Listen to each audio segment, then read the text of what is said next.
Today we're going to be talking about mobile games monetization in the MENA region. How do game developers make money? Which is a very difficult thing. We know about so many companies that started trying to do this for about 10, 15 years in the region, but a lot of them were not able to. The two speakers we have here have had great or very good success, and they have even more potential, and they're looking for even more growth. I'm glad to say that Cloud Games already has 1 million players for their platform in the region. And Lumba Games has over 3 million downloads on the App Store. So I'm very glad to be picking their brains today to learn more about how they did it. Before we jump into monetization, I'd like to talk about gaming industry in general in the Arab region. How did it evolve? How did it change in the past 3 years? And how does it compare to the other parts of the world? So let's start with Abdullah. Can you tell us the Arabic gamer, their behavior, how did it change 3 years ago compared to today?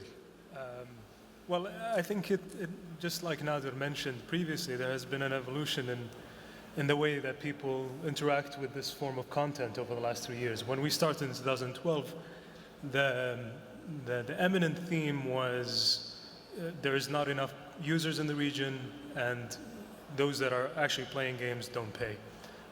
We've certainly seen the shift and the change happen over the course of 3 years.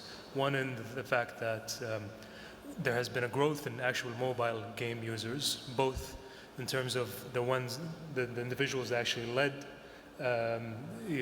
the adoption of this platform, who were previously PC or console gaming individuals. And the second wave is actually people who traditionally never played games. So we have a higher degree of fluency when it comes to playing games and interacting with them. The second part, which is with payments, yes, it was difficult, I would say, back before 2013, 2012, to monetize players in this region. But now that this has changed dramatically, and I think, again, I go back and reference Nader's talk,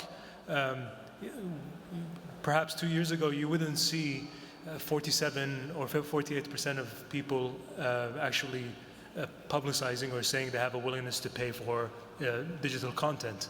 And we see that changing. We think that over the course of the next 12 to 24 months, it's going to be 75, 80% of people willing to pay. So on both fronts, in terms of volume, which is adoption and actually playing games, as well as paying for games, we're seeing this big shift. And this inflection point is hitting, I think, over the last 6 months.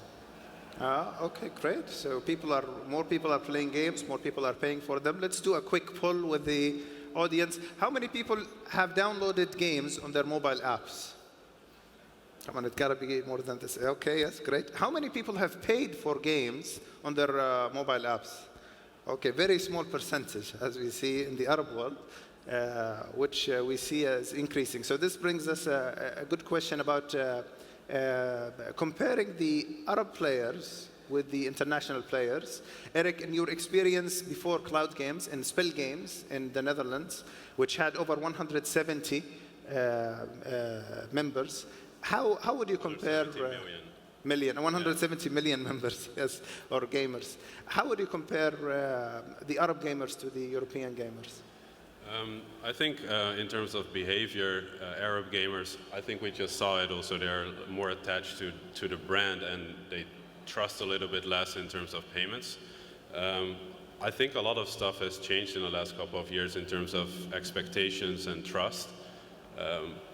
People here expect more localized content. They're now used to getting a lot of games from other regions as well, like the top games are being translated and localized. So I think the main difference between other countries, and every country is different. You see, at Spell Games, we saw a lot of payments coming from SMS payments, also in all the Western countries, which was quite unexpected. We expected them to pay with credit cards or banking methods, but it was also SMS payments everywhere. That was like a couple of years ago, and then the app stores came and the whole situation changed. The problem here is that with the app stores, around 47% of the people actually have an online paying card, something. So that could be credit card or some different type of payment method, but the app stores don't support everything yet, so it's still growing, which is a huge opportunity, but it's still I would say like the amount of people that can actually pay is a lot lower, and paying customers are usually 90% of the revenue if you look at apps with in-game payments and stuff. So I guess that's the difference, but it's also changing rapidly, so I think it's a good time to step into this market and to offer localized content. Okay, interesting. So if we want to ask in terms of percentage, like at Spill Games, let's say, what was the percentage of people who, after playing, would actually pay for it? Spill Games is not 100% comparable in the sense that they had a lot of browser games, so they didn't do so much apps. They changed it now, but they had 170 million people primarily on browser games, which is also mobile. They had, the revenue, I think, of all the payments, 90% was from SMS, and from all revenue, 90% was free advertising, actually, and not payments. And if you look at the app economy, then the largest part of the revenue actually comes from payments. So you see that's a big shift from really advertising focus to also in-game payments, which offer a better experience. Okay.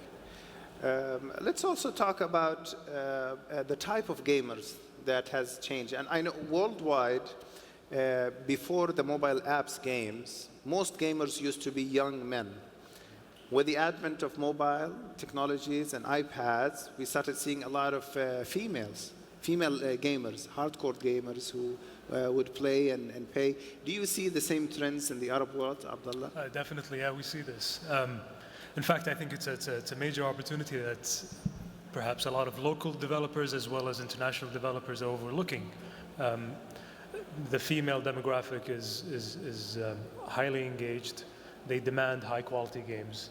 And I think it's all about understanding and designing games that appeal to them. I find that demographic to be less about the competitive multiplayer nature, more cerebral in the sense that they want games that require thinking, that require some that teases out the competitiveness more about using the brain rather than appealing to the competitive senses of the traditional male gamer. Can you give us some other examples of change? Let's say the type of games, the demographic, or the genres of games people play, compared to looking at the last 3 years. Yeah, I think perhaps in 2012 that was in the advent of games, casual city building games that companies like Zynga and others have really pushed into the market. But now we're seeing games really, I guess, partition into two types. One being the casual match 3 games like Candy Crush and whatnot, and the other kinds of games which they call mid-core games that are between casual and hardcore games, and those that have kind of defined that track are Supercell, like Clash of Clans and Boom Beach and whatnot. So these are considered mid-core? Yes.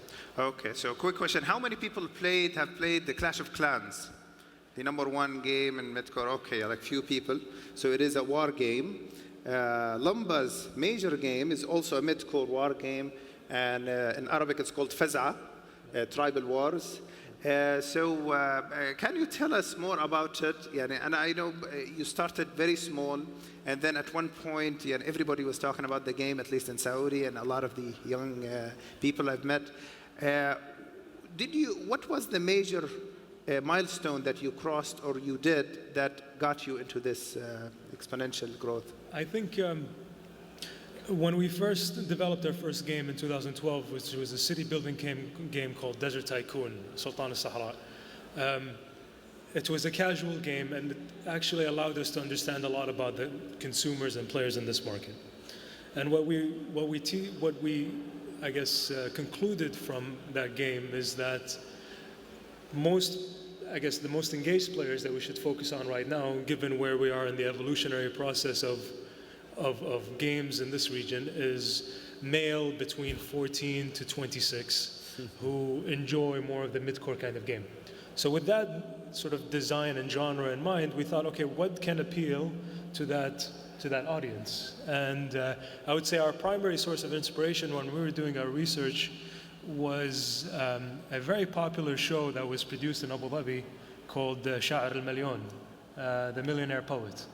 And what was interesting about that show was that it helped us really kind of synthesize and understand, what really matters to a huge portion of that demographic in our region. It's, they're proud of their roots, they're proud of their history, and then there's a sense of competitiveness and cohort kind of, of them getting together and banding together to support sort of each other and support a certain group.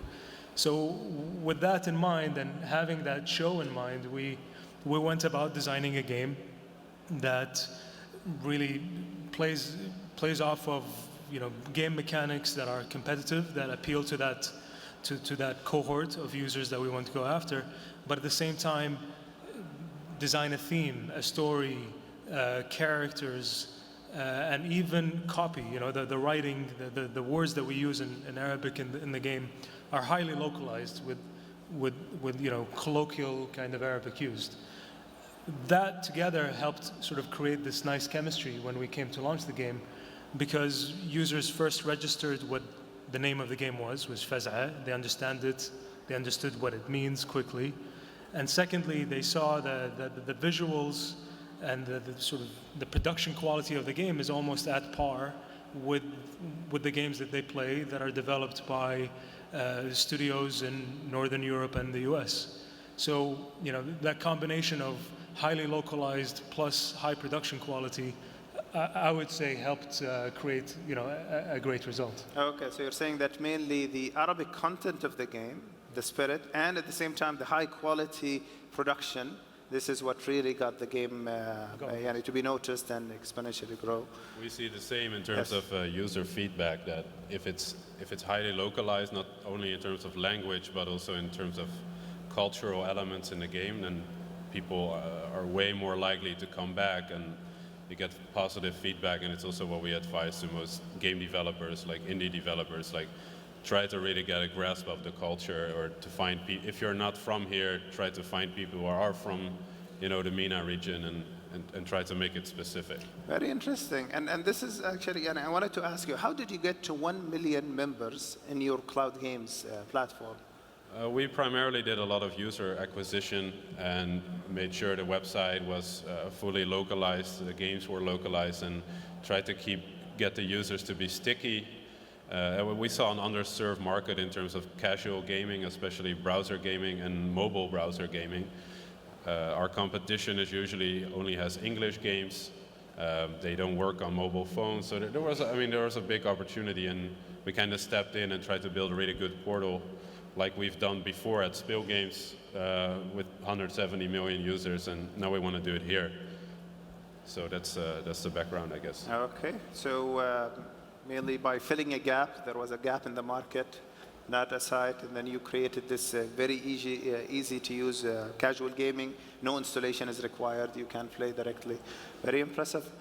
Before we go to the next section, where I want to ask about demonetization these companies use, I wanted to take any questions from the audience. Any questions? Any challenge? You want to challenge the speakers? What games works, what do not? Keep thinking about questions, and I will come now to the interesting part about monetization. So I know that cloud games has an alternative monetization method. Usually, most people associate the App Store and selling on the App Store as the main monetization method. But you are a web gaming company, so you don't install apps. How do you do monetization? We also do apps, but that's not our primary goal. Yes. So we see in a technical way there was also an opportunity to provide games that actually work on the mobile browser, because that's HTML5 and it's new and it didn't work before, so you need a little bit of a new smartphone. And the way of monetizing the web is obviously very different from monetizing apps. So advertising still works. It's simple, but Google advertising is the freemium model, so the free part of it still works very well, especially with more smartphones coming out that actually support this kind of gaming. You don't need to download, just play for free. It's more casual, so it's might be a different demographic than some apps. And alternatively, we can integrate payment methods, any payment method we want, because we're not attached to Apple Payment or Google Payment. And we can use alternative app stores like Mobo Genie. Interesting. So advertising, as a percentage, how would you say, how big is it as part of your revenue stream? I guess it's around 50-50 because we do white labels. But the advertising model is easier to scale because it's all you. You don't depend on any partners. Like for white labels, it's a little bit trickier. But the advertising revenues are going up, and the people are becoming more valuable, obviously in like emerging markets. So it's a growing, steady market, and there are not a lot of companies doing the browser part. And as soon as the technology gets better and the phones get better, a lot more people also have access to it. Very interesting. So 50% of your revenue is coming from advertising. Yes. Okay. And how about white label? How do you look at that? You also do white label? Yeah, so currently we do white labels with, for example, telcos which implement their payment systems and do marketing push. It's quite common in the region to use telcos to do a push.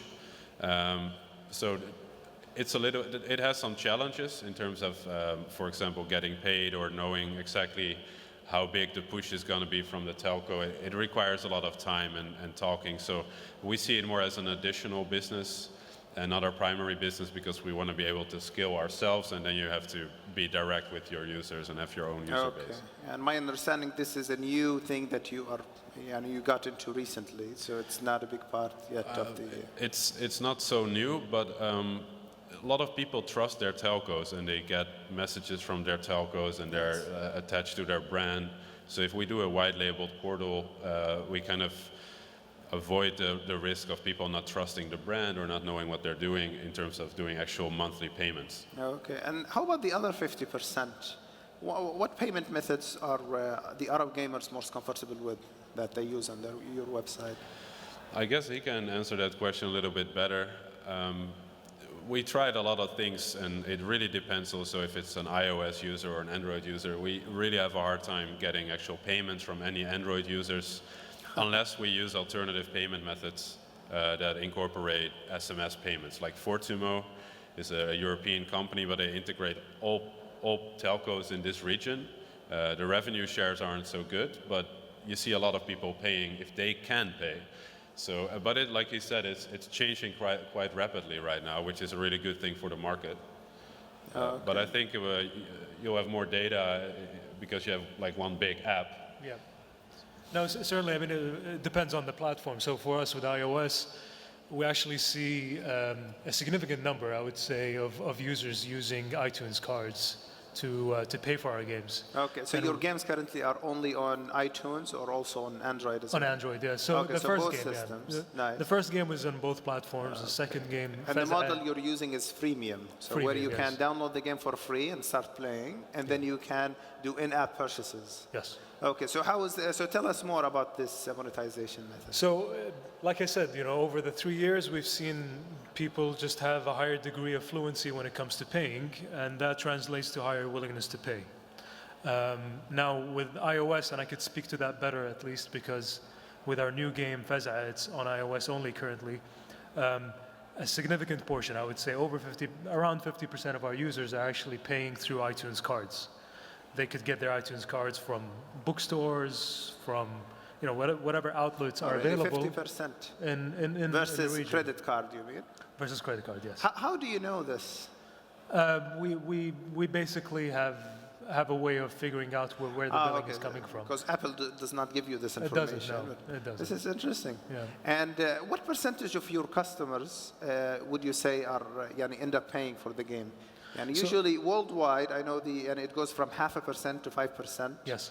So what percentage are you seeing in the Arab world? We're within the range, but definitely higher than 0.5%. We're well into the healthy range. And again, if I compare it to our first game, we're towards the lower end of that. But now with this new game, people just understanding how to acquire these iTunes cards and paying with them, it has bumped up that percentage.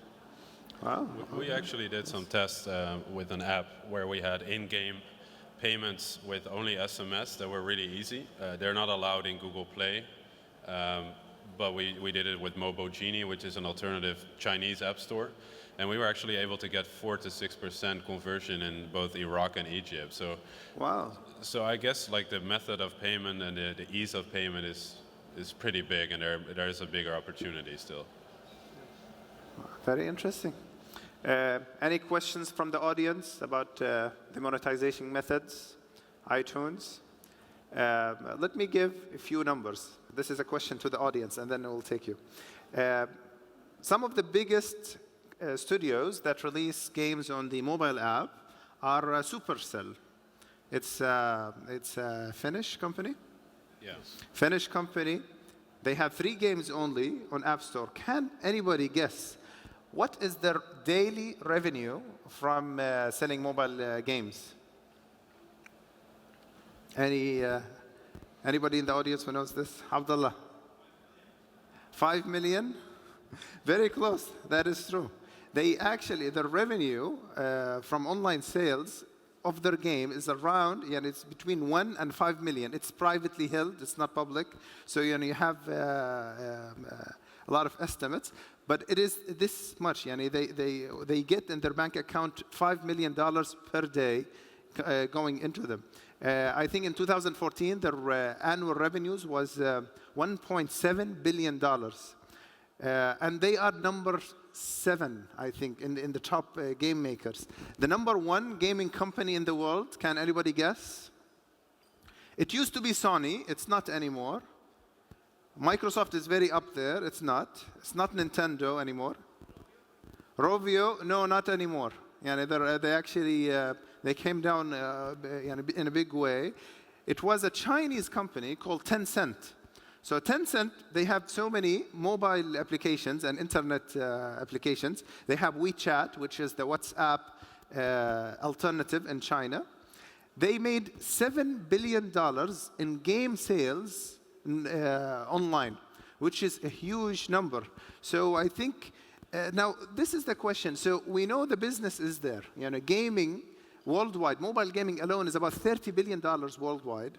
There is so much money to be made in the region, and I think you've proved it in Iraq and Egypt, and even in places where you have you don't have very high spendable income, let's say.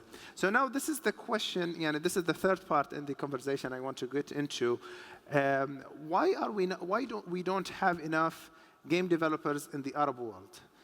Let's start with Erik, since you have publishing platform, so you have a lot of game developers who come to you. Yeah, I disagree that we don't have enough game developers. I think we have a lot of game developers, especially in countries like Egypt or Jordan or Lebanon. There are a lot of good gaming studios who are small, but if you look at the numbers, they choose to be indie developers quite a lot without using a publishing or distribution partner, more than in like the West. So I think they try to become big on their own, and they come to us quite a lot saying like, okay, we have this awesome game, but we have no clue how to monetize it. Like, do we need to implement advertising or payments? And if we do it, how do we do it? How do we do user acquisition?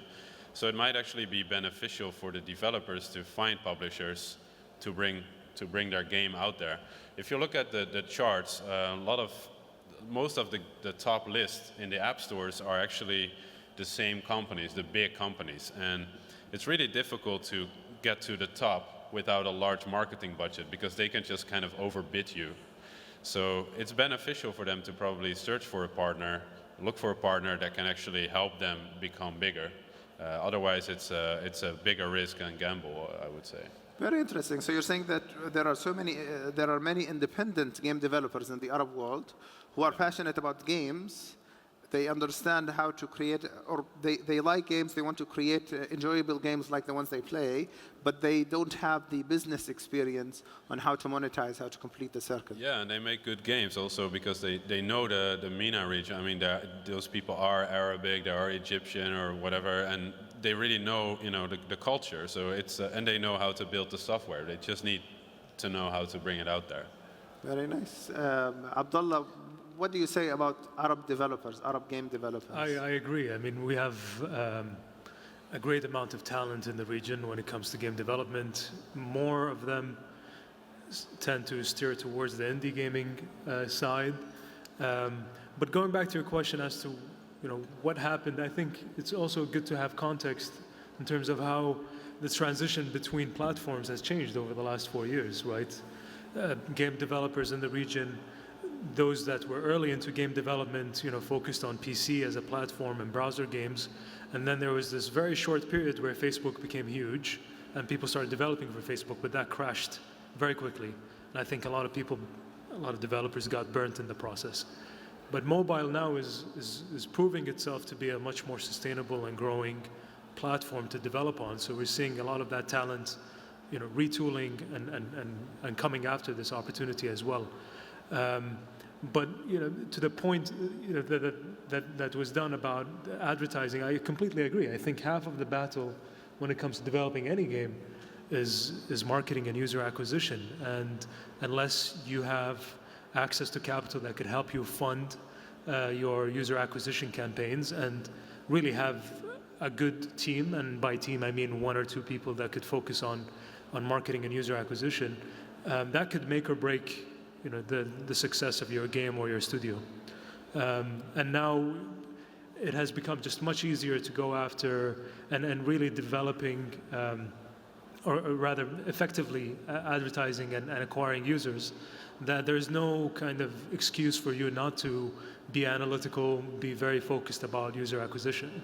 So, I would say the same. There is definitely a dearth of talent, but at the same time, that talent, we'd like to steer them towards either them kind of putting enough marketing budget or going through publishers.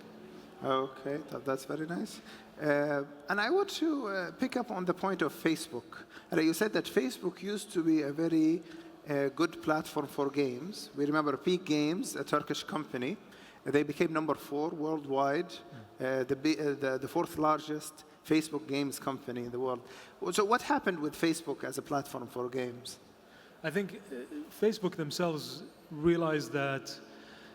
So the reason a lot of these gaming companies became huge during that short period on Facebook was because Facebook had an open policy towards advertising, right? So I don't know if you remember, but there was a period of time of about a year or a year and a half where whenever you log into Facebook, you have a ton of friend requests to sort of join a game, or your friend is playing this game, why don't you join and play that? And that started affecting the product itself. People started hating Facebook because it felt like a nuisance and very annoying for you as an experience for you to use Facebook as a product. So them as a company, Facebook decided that they want to shut down that marketing channel. So they stopped allowing game developers to do, I would loosely use this term, viral marketing, to distribute their games. So by doing that and cutting off, that mean of advertising, that really kind of decelerated the growth of publishing on Facebook. And it became ineffective for you to publish on Facebook.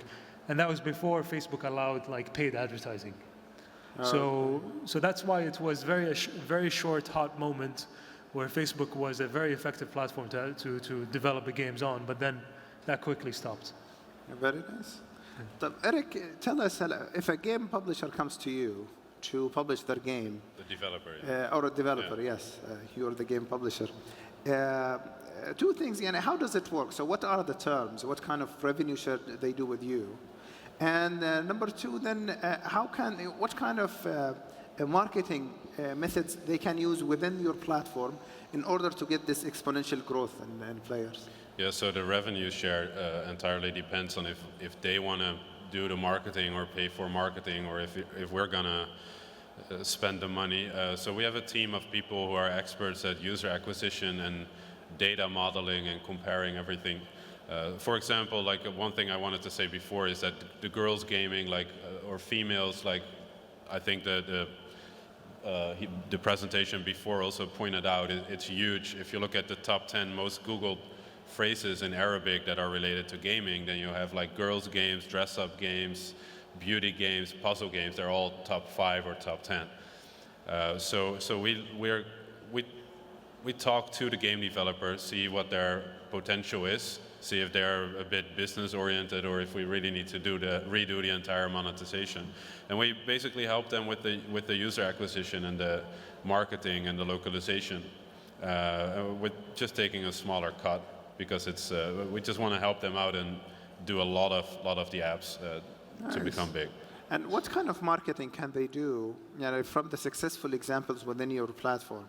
What kind of marketing really pays off to get that exponential growth in players? Right now, if you want to acquire people on just simple Google AdWords on mobile, it's actually super cheap in the Middle East because almost no one is doing it.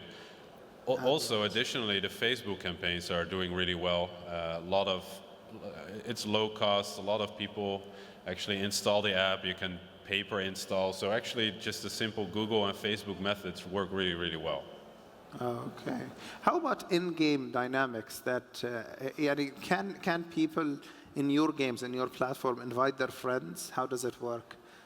Yeah, I mean, we will definitely advise to game developers to implement social features, but in the end, it's up to them if it's a social game or just some sharing. I mean, you always want to go viral. You always want to have like sharing capabilities and getting rewarded for playing with friends. But it really depends on the game. If the game is up for it to do this kind of monetization and social stuff. Okay, so social features within the game, it depends on the game how best to do it. Yes. I think this is great. So Abdullah, and I want to ask you, since your company was able to make it, you went from 0 players all the way to 3 million downloads. Give me 3 points, 3 advice to any upcoming entrant to the game industry, be it a game developer or a game publisher or anybody who wants to get into this industry. I'm going to talk about this region, perhaps. Yes, in the region. Because I feel like the gaming industry as a whole globally has become very competitive. So for you to effectively compete, you need to find your niche. So for developers in this region, I think there are 3 things that they could do. First and foremost is defining their audience. You have to really understand who you're developing games for. Really, sit down, write on a piece of paper just characteristics of your key sort of cohort or audience that you're going to go after. So if it's male, between what age group, within what age group, what kind of shows they like, what kind of games they enjoy playing, what activities they like to do. Because all of this is not just going to help you define how you develop, sort of the game that you develop, but also how you go about marketing that game, okay? So once you define that, then you need to design the game that sort of fits that construct of a user that you've put together. So the visuals, the storyline, the game mechanics, the loops, and that will help you build engagement and re-engagement. And with that, you really don't have to reinvent the wheel. I think there's a huge misconception with a lot of indie game developers in that they need to build something that's original. And I completely agree that you should do that, but there is no reason to reinvent the wheel. A lot of the big successful gaming companies actually have borrowed game mechanics that have been successful in past games, and they just repackage them and just create a new experience around them. So there's no reason why you should try to create something completely new and foreign to the user for them to sort of grapple with and adopt and use. And then lastly, you need to understand how to develop a community around it. I think it's something that we didn't touch much on, but besides going out and acquiring users, I think it becomes an expensive exercise if you go and acquire users who are going to fall off very quickly.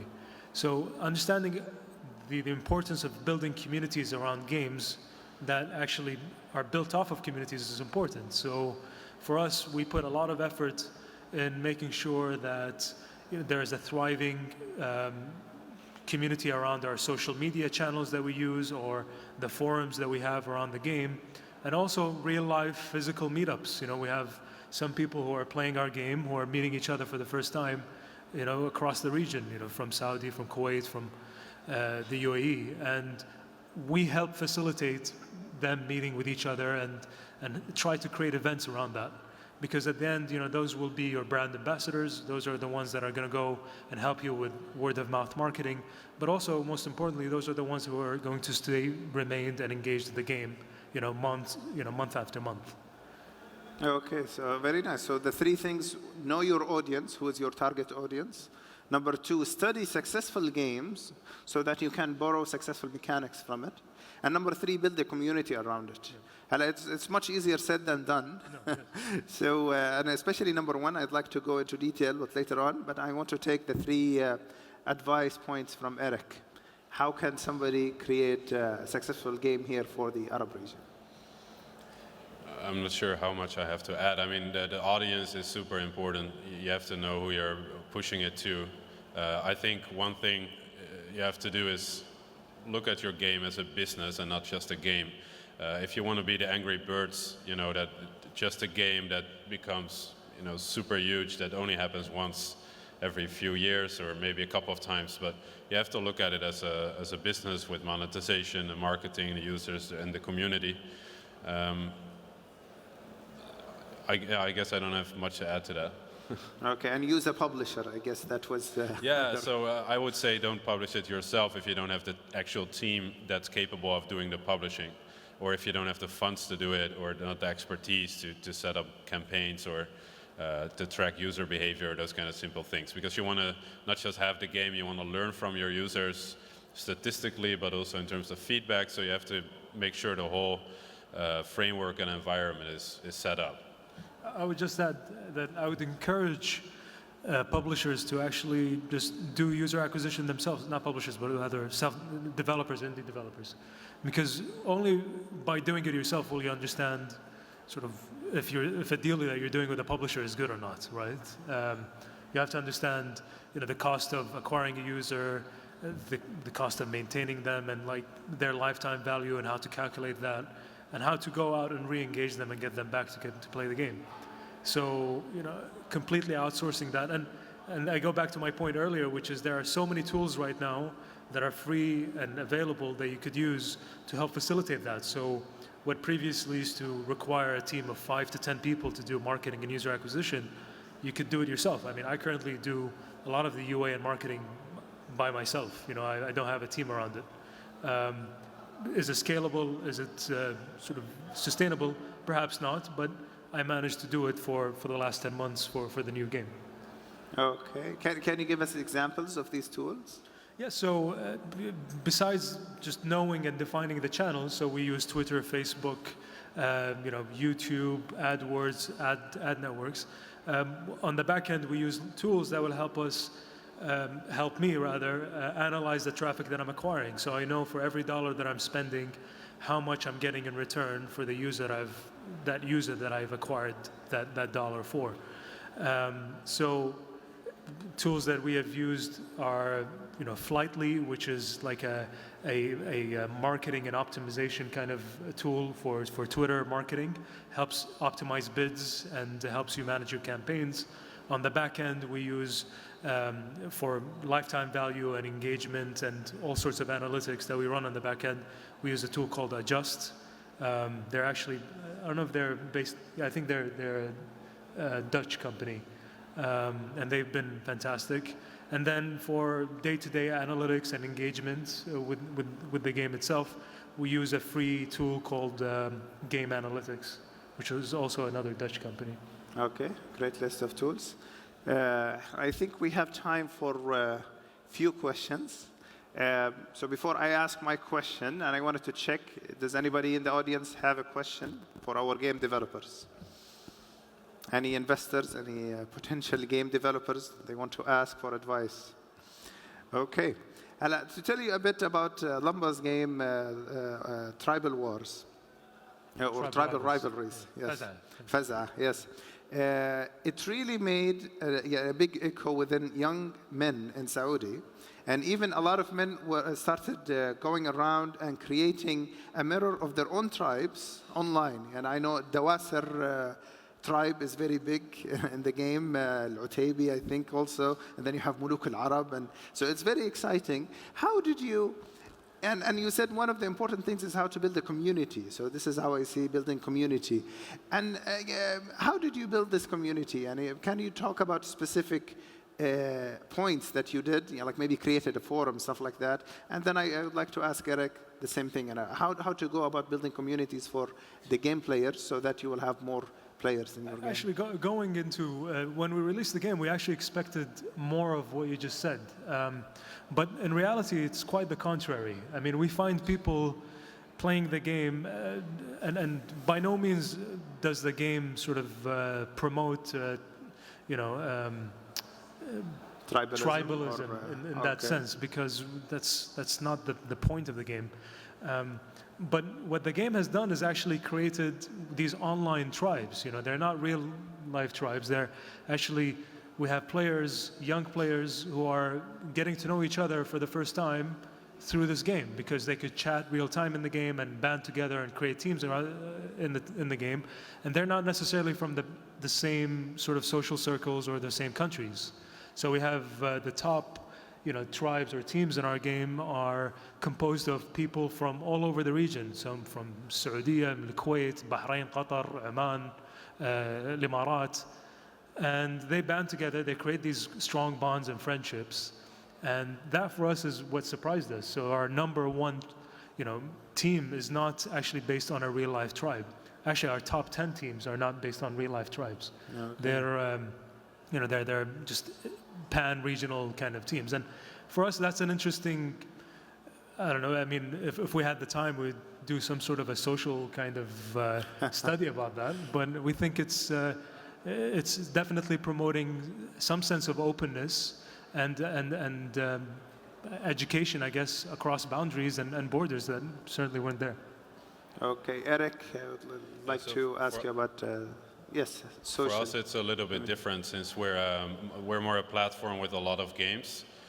So we have some stuff like forums and some online stuff where people can talk, but we're more casual gaming with a lot of partners. So the lifetime of a user is a little bit shorter, but we have a lot of users coming in and out. What we do is we work together with companies like FGL in the US or Chengyu in China, which are big companies, and try to help them to set up their games here, make it right for the culture, localize it, and create their communities specifically for the games. So it's a bit different because we have a lot of games. We try to help them to do it. Okay, well, that's very nice. With this, and I'd like to thank our panelists for the great discussion. Thank you. If you'd welcome.